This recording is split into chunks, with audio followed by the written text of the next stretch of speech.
You must have seen those TikTok shorts by now, the ones where people label these characters as absolute gods, the dark manipulators, the mastermind. We put them over a heavy font and zoom in and zoom out and crown them the smartest anime character of all time. We all know the faces like Yagami, Lelouch, Ayanokoji, and honestly they are incredibly cool to watch. I am myself a fan of them.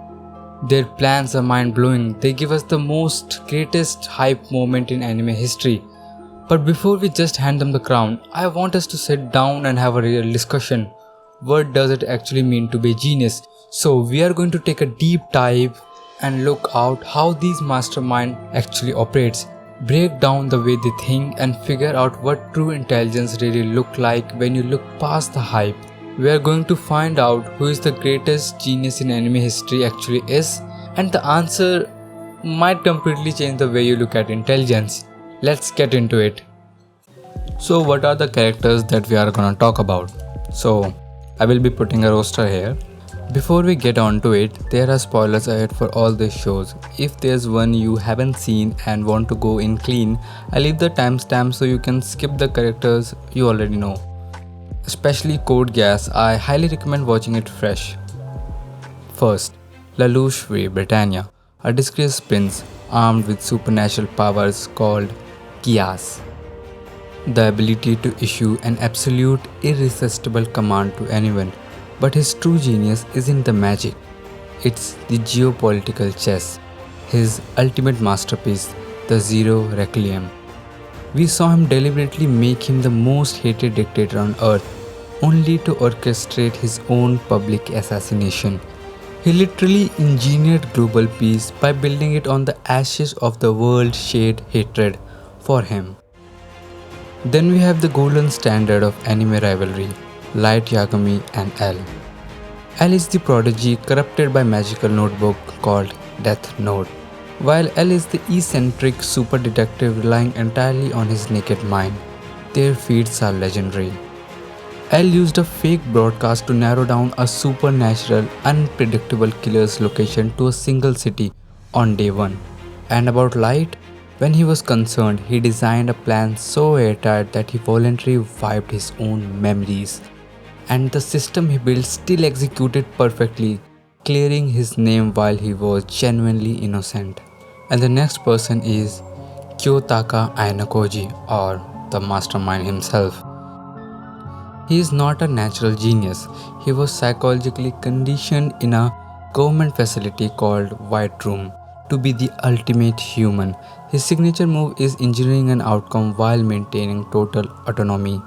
During the island exam, he manipulated the point system and identified the opposing leader to secure victory for his class, all while perfectly farming another student as the strategist. The terrifying part is what we understand is only 10% of what he is actually planning. But what if you remove the magic and the secret facilities? Enters Johan Liebert and Yuichi Katagiri. Johan is the ultimate psychological horror, a soft-spoken man who destroys government orphanages from inside out, causing a night of mass violence using absolutely nothing but conversation and terrifying understanding of human weaknesses. Yuichi operates similarly. In series of twisted depth games, he reveals that his ordinary nice guy persona was a long-term trap, demonstrating a sociopathic willingness to weaponize the rules of the game and spend his friend's trust like a currency to win. And finally, at the complete opposite end of the spectrum, Houtarou Oreki. No glowing eyes, no mind control, no life or death stakes. Just a tired high schooler whose motto is, if I don't have to, I won't, and if I have to, I'll do it quick. Yet he solves the 33 years old cases and pieced together an entire situation just from a brief school announcement his friend asked him to deduce. The hype here isn't a grand and dramatic reveal, it is the show that gives you every single clue he gets. Despite being classified as mystery anime, most viewers remember Hyouka as romance anime, which tells you exactly how beautifully underrated his brilliance actually is. Alright, so that's our lineup. On paper, every single one of them looks like an untouchable genius. But here where the things get complicated. Before we can just hand someone the crown, we have to agree on what we are actually measuring. So over the next few minutes, we are going to put these characters through a filter. We are going to look at the massive unfair advantage some of these masterminds have, like illusion of high stakes, magical powers, and universe that are basically rigged in their favors. We need to strip away all the anime hype to see whose intelligence actually holds up in the real world. So let's start breaking down. So first we are gonna talk about aura farming versus actual IQ. Let's start with something we all feel but rarely question, aura. You know exactly what I mean. When a character like Lelouch or Johan, Liebert walks into a room, the entire vibe of the show completely shifts. The camera angles change, an epic soundtrack start playing. Every other character in the room starts sweating or looking terrified. This is how the fiction communicates intelligence. Storytelling isn't just about words on a page, it's about aesthetics. The anime used lights, music, and the reaction of side characters to build the heavy weight around the mastermind. And honestly, it's worked perfectly. It's make these characters feel like absolute god. But we need to separate the coolness from reality. An epic beat drop does not make a character smarter. Having terrifying stare does not increase your IQ.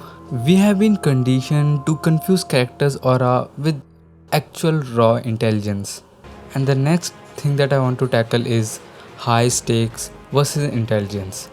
It's not just aesthetic that are manufactured, the tension itself is manufactured. There are very good reasons why characters like Light Yagami or Lelouch get all the viral edits. They operate in a world where the pressure is insane. We are looking at about global war, the fate of the human civilization, or literally escaping a death sentence. Having to make a perfect choice when one wrong move means death creates a massive amount of tension.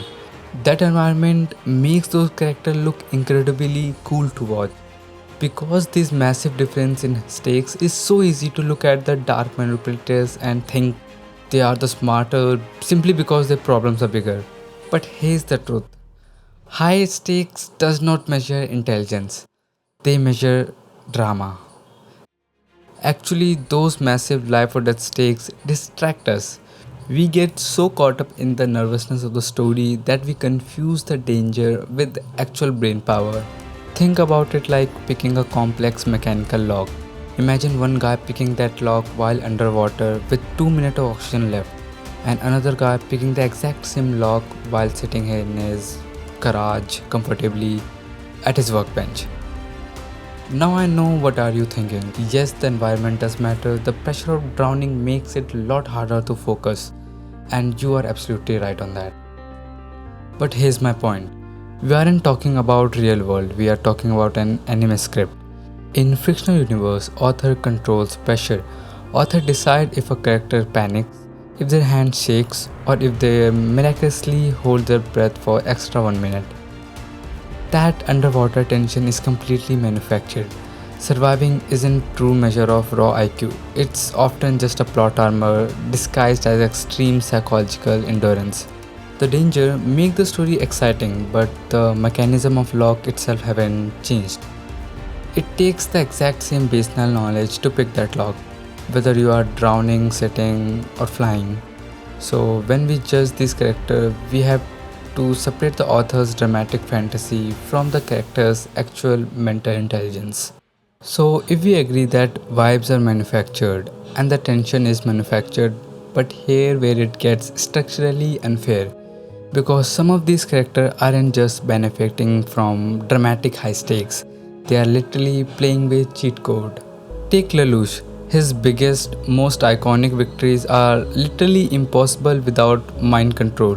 His story is incomplete without it. You cannot evaluate his raw human intellect because you never separated from his magic eyes. And it is same for Light's. Light's intelligence is almost entirely shown through his ability to exploit hidden rules of Death Note.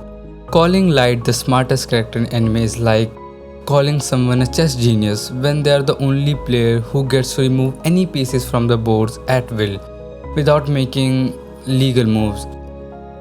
And the uncomfortable truth is that we can't be sure how smart they are because the author never actually shows us what their actual achievements are when the playing field is even. If I have to put it, I will say it's more like Goku versus Zenos. We know Goku is so powerful, but look at what the author did to Zeno. He is almighty, so we can't actually compare him with Goku. And now some of you might be thinking about L. He doesn't have Death Note, he doesn't use magic. Hold that for a second. You're asking the exactly right question. L is the ultimate final boss of the discussion. His story might be the strongest point for the entire of my thesis. I promise we are going to come back at him and give him the full breakdown he deserves. And look, none of this makes this character any less fun to watch. That's not the point. The point is whether fun to watch and genuinely intelligent are the same thing. So the next thing we are gonna rip it off is the dumb universe effect. It's not just they have superpowers, everyone around them has also been nerfed. This is the biggest secret in anime. I call it the dumb universe effect. And here how it's worked. An author wants to make the main character look absolutely god genius. But instead of writing a brilliant complex puzzle, they take shortcuts. They just make every other character in the room completely stupid. Ayanokoji, the invisible mastermind, the person who plays from the shadow, only works because the author programmed every other character in school to have observation skill of a goldfish. He's an extraordinary guy whose world has been made so dumb that even a normal person could win. Light Yagami benefits from this too. Outside of L, the police task force is functionally useless. Yes, there are some exceptional characters in shows, but for the broader term, like Lelouch constantly benefits from highly trained enemy commander suddenly makes a terrible mistake, whose whole life she has been like fighting. A rookie mistake. In Tomodachi game, Yuichi wins because the side character forgets basic human survival instinct. A character is only as smart as the world they operate is in real. If the universe has been dumbed down just to make a one guy look cool, that isn't true intelligence. So if we count, vibes are manufactured, high stakes are manufactured, and the power no one else has, and the people around them has been nerfed. But surely the plan themselves, the legendary multi-phase master strategies, those are real genius, right? Let's talk about big picture. This is arguably the strongest argument of the world-class manipulators. Think about Lelouch multi-phase rebellion or Ayanokoji playing a chess of game that lasts an entire school semester. This is system thinking.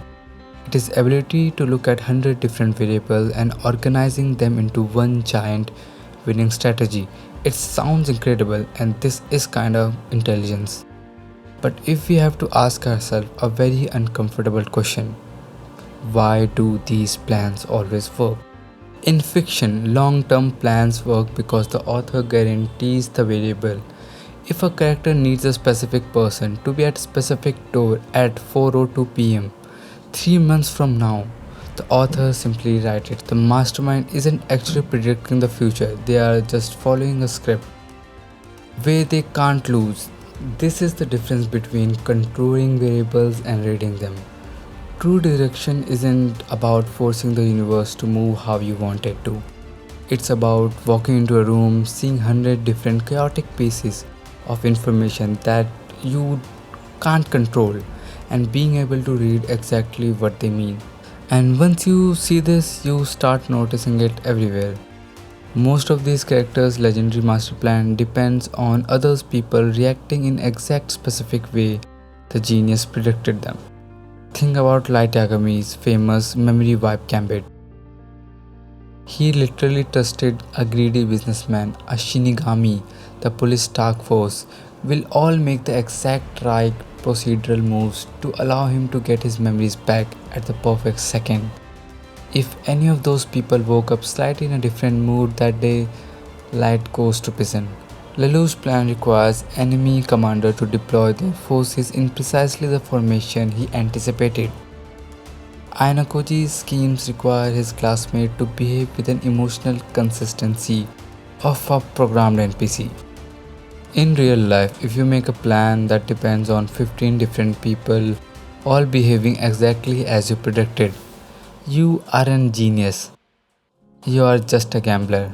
So we have seen the perception trick, the unfair advantage, the plan that only worked because the author wrote the universe around them. But there is one more illusion we need to break. And honestly, this one might be the most important one. It is the idea that to be a true genius, you have to be absolutely ruthless. Think about Light Yagami. He was writing down names of the innocent people which were getting in his way. Or Ayanokoji looking at his loyal classmate coldly and stating that all people are just tools. There is a very seductive idea in this anime community that true intelligence means operating above normal human morals. We are told that turning off our emotion and making the cruel, cold choices is a sign of superior brain. But respectfully, that is a very romanticized way of looking at intelligence. We are confusing a personality trait with brain power. Being willingly to throw your friends under the bus doesn't mean you have a high IQ. It just means you lack empathy. Turning off your heart isn't a superpower. In a lot of ways, it's actually a shortcut. It is so much harder to solve a massive complex problem when you are actively trying to protect the feelings and the lives of people around you. When you just treat everyone like a disposable chess piece, the game actually gets easier, not harder. Now I already know the single biggest concern for some of the people would be is what about L? And honestly I have been thinking that entire time. Good, because Lawliet is the single strongest counter argument to everything I have just said. On paper, L avoids almost every single trap I just broke down. He uses raw deduction, no magic. He is the closest thing to a definite answer on the entire list. So why isn't the L ultimate answers? And here's why. L just gives you the answer instead of showing you the math. As brilliant as L is, he still falls into the mastermind illusion. Now, don't get me wrong, his regional TV broadcast as a fake L Taylor was a pure mathematical genius. That was a fair play, but what happens after that? He makes this massive supernatural intuitive leap. He suddenly zeroes on Light Yagami as his prime suspect based on almost nothing. He constantly tells police there is like only 5% of chance Light being Kira, but his gut tells him like it's 100%. And he's magically right because he's L. The author writes his intuitions to be perfect, so he can instantly rival Light. On top of that, L has infinite money and global police authority and the ability to build a custom skyscraper just to train himself to a teenager. I'll say he's still a dramatic, exaggerated anime fantasy of what intelligence should look like. L is playing a rigged game with infinite sources where the audience isn't allowed to participate. When L solves a problem, you feel like awesome and you say, wow, he's like a god or something, he's rivaling someone that. But true, testable genius shouldn't make you feel like you are looking at a god. It should make you look at the clues and says, wow, why didn't I see that? Or I didn't notice that. So, if we strip away the magic and the dumbed down universe and the off-screen master plan, who is actually left?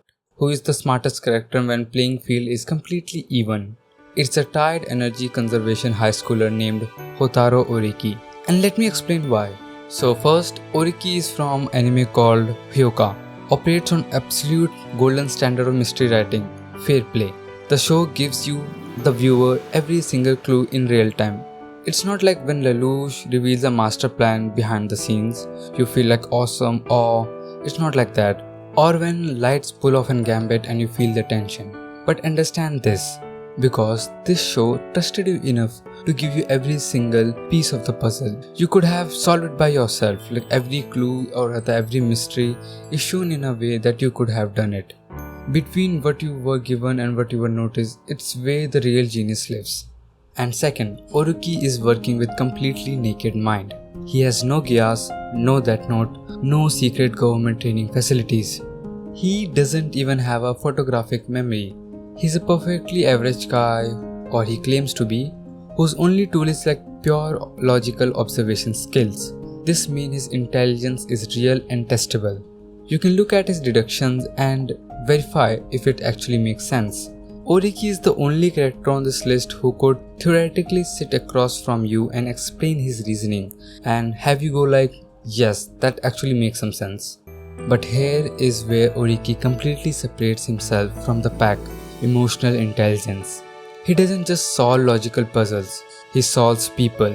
But unlike Johan and Ayanokoji, who figure people out just to use them, Oreki figures people out to understand them.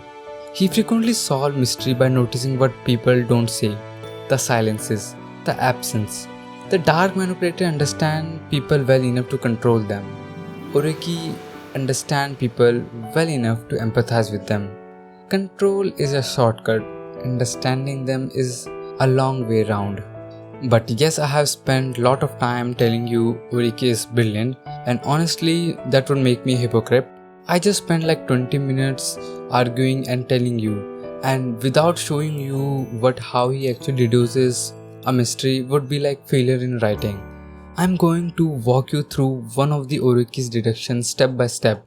I want you to try solving it with me. And don't worry, I'm not going to spoil any of the major mysteries from the anime. It's one of the shortest one and doesn't make the story go forward, so I think you will be okay. Anyone who on October 31st shopped at Kobundo in front of the station and knows something, report to Shibazaki in the staff room immediately. And from this announcement, he deduced an entire criminal investigation. So before I start deducing everything, I will be actually giving you all the clues which were given in the shows, so you can try solving the mystery with me. So let me start by giving you the context about this announcement. Both Oreki and Chitanda are sitting in classic literature club after the school hours. Here's what makes this even better. Oreki was not actually sitting there to solve anything. He was actively trying to prove Chitanda that he's ordinary, and his whole argument was something: he's not genius. Anyone can build a theory from anything, and theory sticks to everything like plasters and ointments. And then he literally designed a game to embarrass himself to prove he's not special. He's trying to lose, and then completely by accident the announcement plays. Anyone who was shopping at Kobundo near the train station on October 31st, please report to Shibazaki in the faculty room immediately. And I know you actually can't solve the mystery from just the standalone voice, and so actually he also didn't. We will be talking about how he actually deduced the thing, and we will go step by step. And when half of the steps are over, you can actually come up with your own theories, so be prepared. So first thing, Oreki does not theorize. He asks Chitanda to write the announcement down word by word, which she does by her perfect memory, and then he clears every unknown term before touching the logic. First, what is Kobundo? Small stationery shop run by elderly couple and been there forever. Nothing exotic, mostly they serve local elementary school, cheap everyday good. And now, who is Shibazaki? He's not just any teacher, he's the head teacher or the vice principal. And please remember that. And this is one of the things that I like about this anime the most. He didn't know what was Kobundo and Shibazaki, and he first verifies everything, which not only gives him the clear answers what is going on, but also give us the context as a viewers. So first actual deduction. Whoever Shibazaki is calling, let's call them student X. And he is not being called for praise. And he gives two reasons. First, students don't get called to the staff room for golden start. It's just a pattern recognition. They are either called in the assembly when everyone is there to give them a recognition. Second, looking at the phrasing, anyone who knows something that is deliberately vague. If you wanted to reward someone, you would actually clearly say them come receive your recognition. You wouldn't say something ambiguous that only makes a guilty person chill down their spines. The phrasing is designed so that the innocent student won't even flinch, but someone who did something will feel that sentence like hand on their shoulders. And look, Oreki is not reading the meaning of the words. He is reading the psychology behind picking those words. Then Oreki points to the standard pattern of the announcement. He asks Chitanda, how would you call me to a classroom over an announcement? And she says, Oreki-san from class 1B, please come to classroom 1A. And Oreki says, say it again. Actually, he was pointing out the normal school announcements are always repeated twice because people are noisy in hallways and talking to friends and not paying attention, and the standard formats account for human inattention.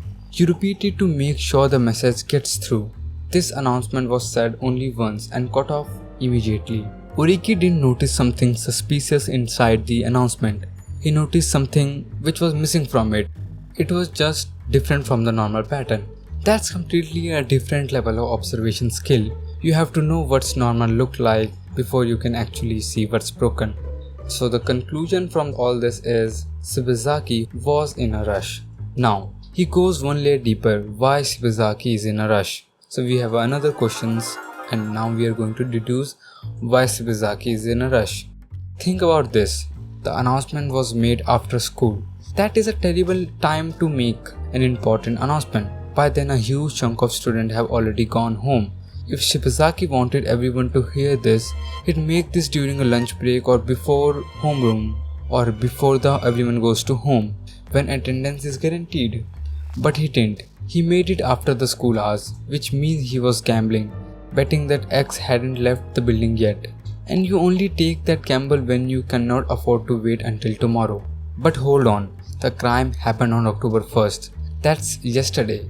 So why is the school only finding it now, after school on November 1st? And why did Shibazaki make the announcement?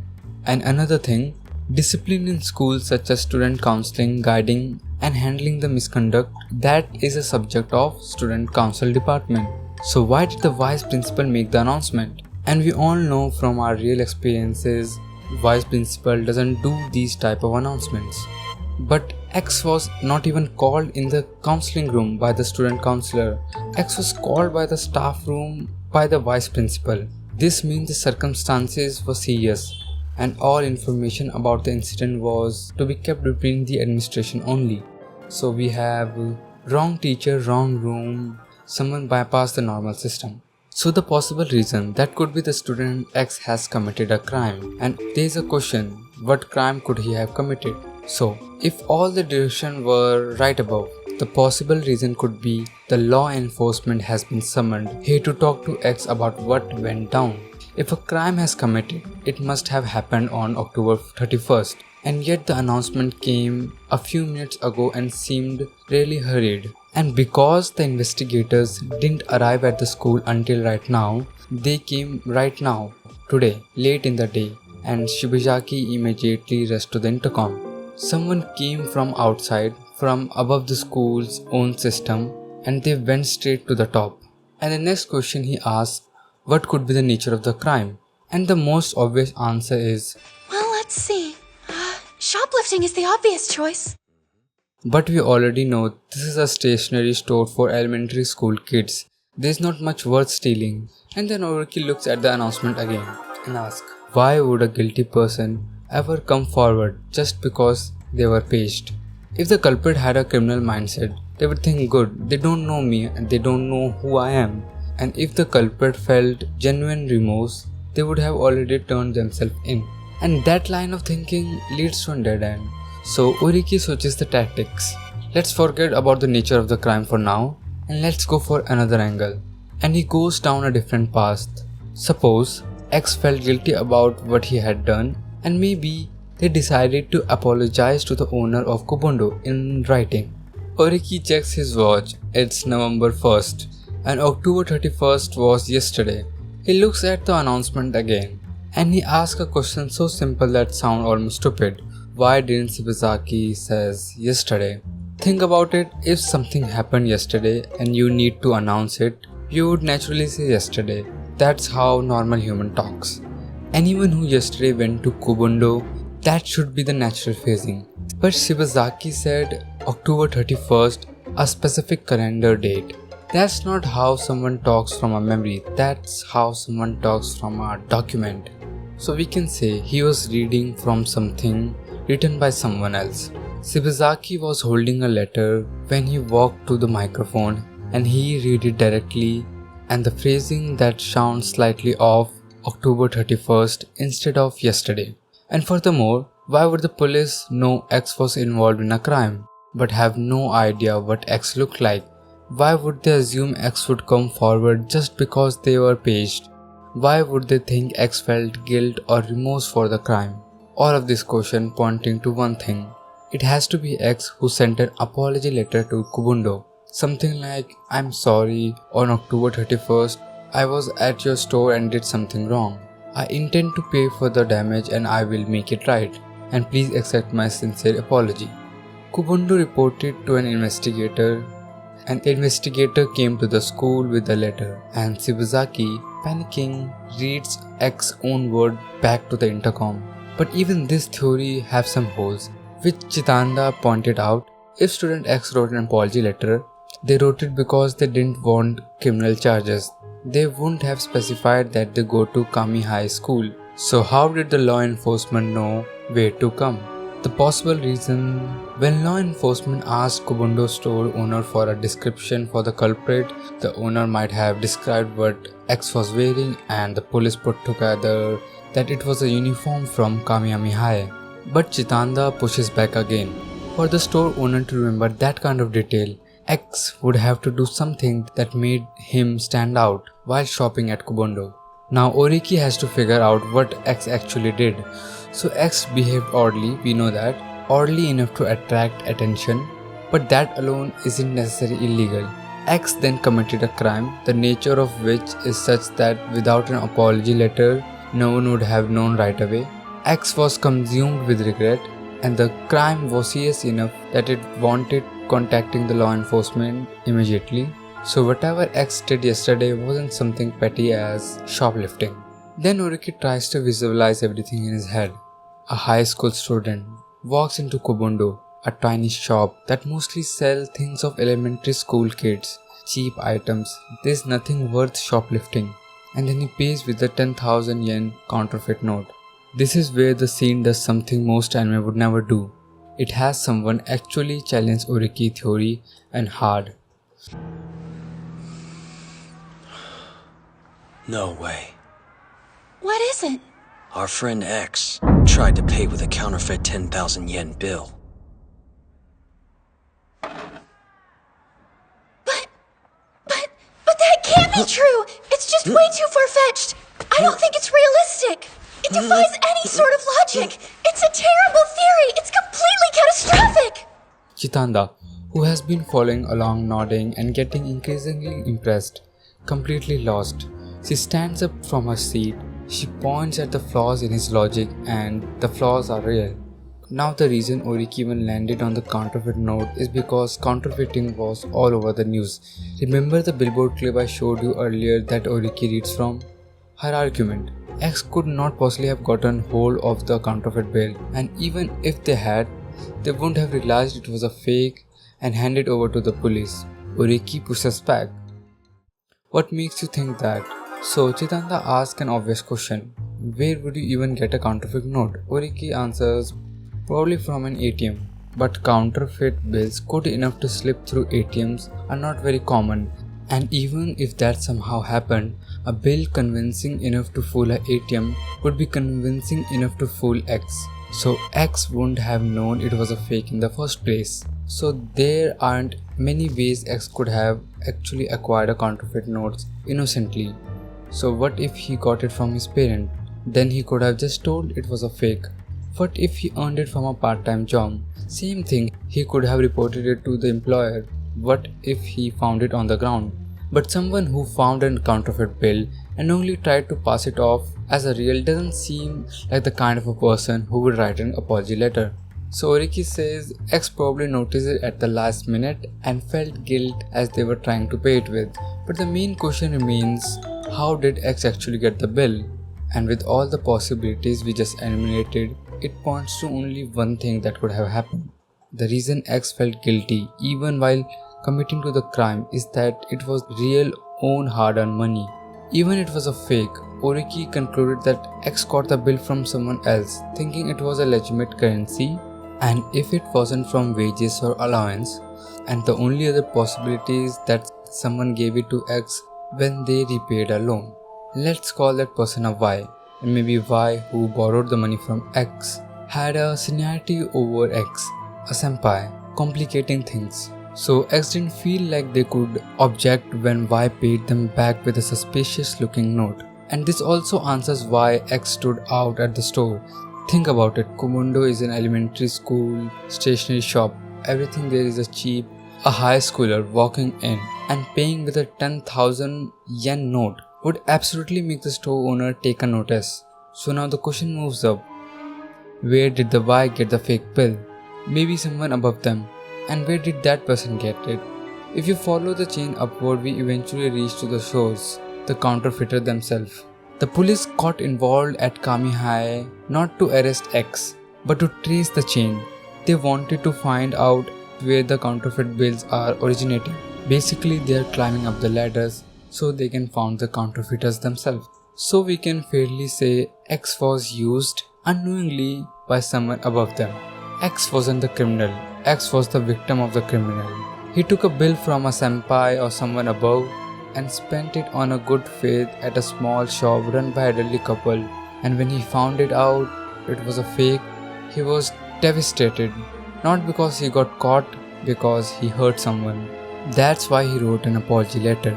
That's why the investigators believed that would he come forward. That's why Shibazaki made the announcement. Not to trap a criminal, but to open a door for a kid who already wanted to make things right. And the investigator was just trying to find the counterfeiters by talking to X. And the next morning, when Oreki opens the newspaper, a 22-year-old gang member has been arrested in a connection with counterfeit currencies distribution. And that's it, that's the confirmation. The senpai who handed X that bill wasn't just careless, he was connected to organized crime. X had unknowingly become the link to a counterfeit money chain run by people with a serious criminal backing. So everything Oreki deduced from one sentence. The rushed timing, the wrong teacher, the letter, the fake bill, the senpai, the gang was confirmed by the newspaper headline he read over a breakfast. Here's what I want you to take away from this. Most people, when their theories get challenged, they defend the theory. Oreki defends the logic. When Chintanda punched a hole in apology argument, he didn't abandon it. He asked what the objection it was telling him. And the objection was the key to the next door. And to be honest, I did not include every why and how that was discussed by Chitanda and Oreki. For that you can see episode 19 of Hyouka itself. It goes deeper than this. And this is why Houtarou Oreki is built different. In fact, the absolute strongest evidence for his intelligence isn't even when he gets right. It's when he is completely wrong. And during many arcs like his amateur film arc, Oreki proposed solution to a mystery and he misses the mark. He gets manipulated, he misread the situation and he overlooked the details. But a character who is always right is just a character the author is protecting. A character who gets it wrong and recognizes their error and recalculates their theory based on new evidence is demonstrating actual real-world cognitive ability. The point that I want to make is that Light Yagami is never wrong until the plot suddenly decides he has to lose. Oreki is wrong on a Tuesday afternoon and he figures out exactly why he was wrong by a Thursday. Which of those sounds like a real intelligence to you? And finally, let's just be real for a second. We have been asking the wrong question this whole time. We keep asking who's the smartest anime character, as if intelligence is a power level. We treat it like it could be measured by a size of explosion at the end of a master plan, or by how many people get crushed along the way. We have conditioned ourselves to confuse excitement with intelligence. We have confused being entertaining to watch with actually demonstrating a superior mind. But intelligence isn't a power level. It is a process. It is a way of engaging with information and with people and with the world. Think about people we actually call genius in real world. Scientists, investigators, great writers. They don't operate like Lelouch or Light. They operate exactly like Oreki. They notice what doesn't fit. They ask simple questions that nobody else thought to ask, like why someone said we instead of I, or why a window was left open. They sit quietly with uncertainty until the pattern finally reveals itself. real intelligence is often invisible. It isn't massive world-ending spectacle. And that brings us to the human cost. We celebrate dark manipulators for their willingness to sacrifice everything. Other people, their own humanity, entire population. We look at that ruthlessness and we call it genius. We have been told that the smartest person is the one who dominates the most, who controls the most, who wins the biggest game. But what if the real genius is the person who doesn't need to sacrifice anything at all? What if the smartest person is in the room is the one who finds the exact same answer without breaking anyone, including themselves? Oreki solves every mystery without hurting a single person. He causes zero collateral damage. He doesn't destroy his relationship. In fact, his deductions are exactly what build the most important relationship in his life. If true intelligence is the ability to navigate complex world with minimal destruction, Oreki isn't the smartest character on the list. He is the only one who is actually using his intelligence well. At the end of the day, look at where all that theoretical genius got the rest of them. Light genius got him killed, Johan genius left him empty, Ayanokoji's genius left him completely alone. And Oreki genius got him a friend.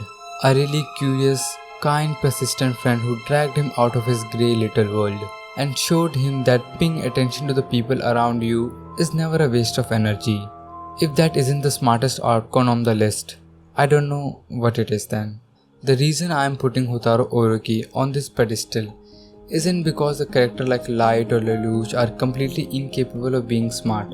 It's because Oreki is the only one whose intelligence is actually genuinely presented to us in a fair and realistic way. So the next time someone asks you who is the smartest anime character is, and you are about to say Lelouch, Lawliet or Ayanokoji, ask yourself, can you explain exactly how they solved their biggest problem step by step without saying and then the magic kicked in? Because I can explain every single one of Oreki's deduction using nothing but pure logic, and I think that says everything. And let me know your thoughts. Do you agree with me or not? And there is many things about this anime Hyouka. There are many things about its second season, and there are some tragic things that held to the studio and why there isn't a season 2. If people are interested, I will tell the mystery why there isn't a second season of Hyouka yet. It's almost more than a decade and a half from 2012 when the last season of Hyouka aired. So just saying that this anime about mystery does also have some tragic mystery by itself, and if I get more likes than my subscriber, I will make a video on it. So I'll try to be more consistent from now onwards.